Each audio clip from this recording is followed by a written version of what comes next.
What's happening, Sales Ascender? Sean here, back at you with another high ticket tune-up. In this video, I'm going to go through a list of words to never, ever use in a sales conversation. Stay tuned.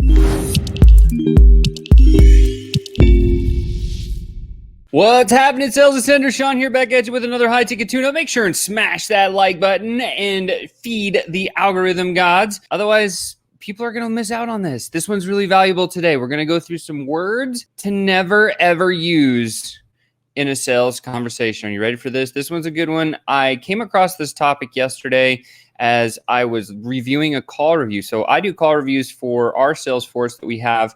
And I was listening in on the vernacular that they were actually using. And what I came across was like, oh man, he's saying the words that we probably shouldn't use. And the reason we shouldn't use them is the way that it makes people feel. And so the words that we choose are very important. However, here's what I'll share with you. You know that we've covered body language. We know that we've covered tonality. It's like the pitch, the inflection, the speed at which you speak. And then we have the actual vernacular of the words. And so in sales or in a conversation in general, here's the breakdown. 55% of everything that you say to anybody you talk to, 55%, more than half, is nonverbal. Yeah, that's right. Body language. This is where I think a lot of sales coaches and trainers miss out because they don't teach body language. I do, because I know how valuable it is. And when you have the right body language in a sales call, it disarms your prospects and it allows them to move forward. So you got body language at 55%. Then you have tonality. The way you say what you say, that's 37% of the time, right? There's 8% words. So 8% of what you actually communicate with the prospect is the words that you actually say. Now, most folks focus on saying the right words, and that's okay. But then when we remember, as we grow up, we're built in with all these filters and words and things and records and all the stuff that plays in our mind. Well, unfortunately, those words stick in our mind and we get into a sales conversation, we start using them. So here is the list of words that you are going to never want to use in a sales conversation. Very important. Let's dive in. I'm going to walk through each one of these. Okay, words you should never use in a sales conversation. Take a picture of this. In fact, I can make it the whole full screen just for a second if you want to take a screenshot. There you go. In fact, I'll even take off our branding if I can. Boom. There we go. Now you can actually take a full picture of this. I think it's going to be very, very valuable for you. So take a second, take a picture of it. It's going to be important for you. And I'll bring my face back here so you can kind of watch this here. So again, the words you should never use in a sales conversation. The first one is contract. Nobody likes to get locked into a contract. Hey, let me send you that contract. What does that feel like? It feels like a jail sentence. And so what we want to do is replace the word contract with saying, hey, can I drop over the agreement? I just need to get your approval on the agreement or the paperwork or the forms. This is a much easier word to use than contract. So get contract out, put agreement for paperwork and forms in its place. You're going to do great. Next one's cost or price. Oh, well, that costs this much, or the price is this. Nobody likes to hear those words. Cost and price means, what does that mean? It usually represents internal pain because it says, hey, I'm going to have to pull out my credit card and give you some money. Cost or price is never a good thing to say. Instead of that, we just need to turn it into the total amount. Well, the actual total investment or the total amount on this is whatever, right? And that becomes a very smooth and fluent way of dropping in what your cost or your price is. And when you say the total investment or the total amount,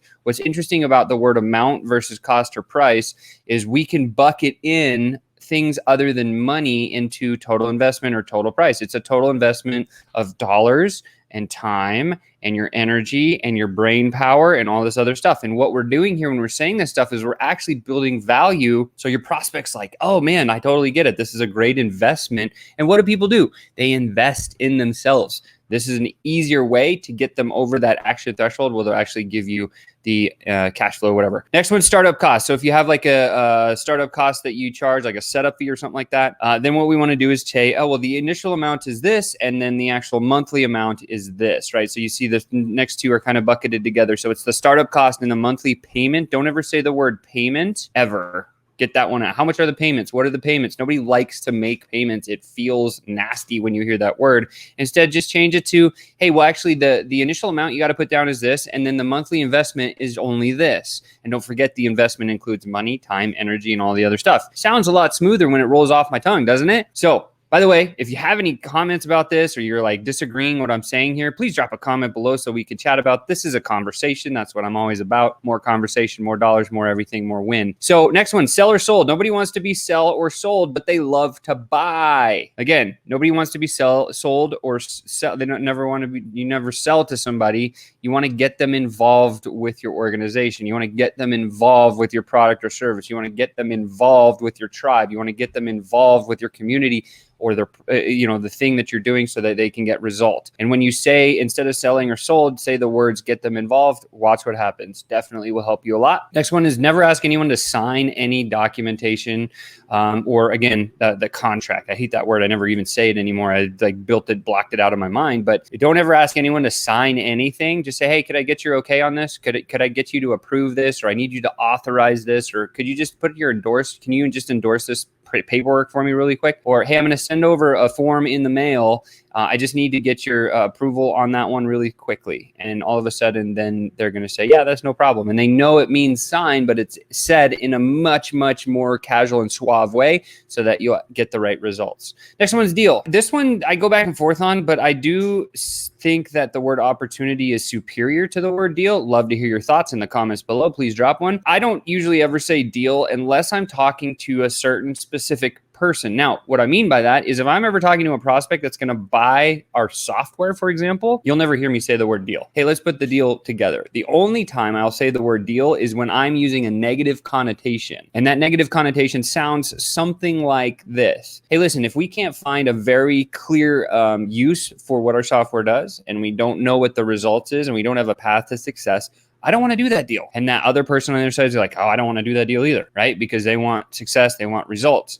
And so he said, but the opportunity is if we can find this and this and this, and we know the outcome and what equals success, then this becomes a kick-ass opportunity for us to get involved with together. Does that make sense? And now they're thinking, oh yeah, like I don't want to do that deal because that sucks if I can't find the answer, but the opportunity over here to work with you is great, right? And that opens the door so that we can work together. Next one's objections. Hey, what are your main objections? Hey, what objection do you have on this? No, don't use that word anymore. Hey, do you have any concerns about this? Man, a lot of people that we get to this part in the conversation and they have a couple of areas of concern. What are those areas of concern for you? Please let me know. I would love that, right? Laura jumped in. She said, investment makes sense for training or coaching, but seems weird for an ongoing software payment. I can see subscription or similar. Laura, totally 100%. Love that. Thank you for that comment. Totally true, right? Again, objections. Don't use, hey, what's your biggest objection? What's your objection? What's the objection? Don't use that word anymore. Try to start using the word concern or areas of concern will help you a lot. Next one's problem. Do you have any problems with this? No, don't use that. Problems suck. Challenges are fun. Challenges are something that we can overcome together. Challenges are something we can lock arms with and go forward with.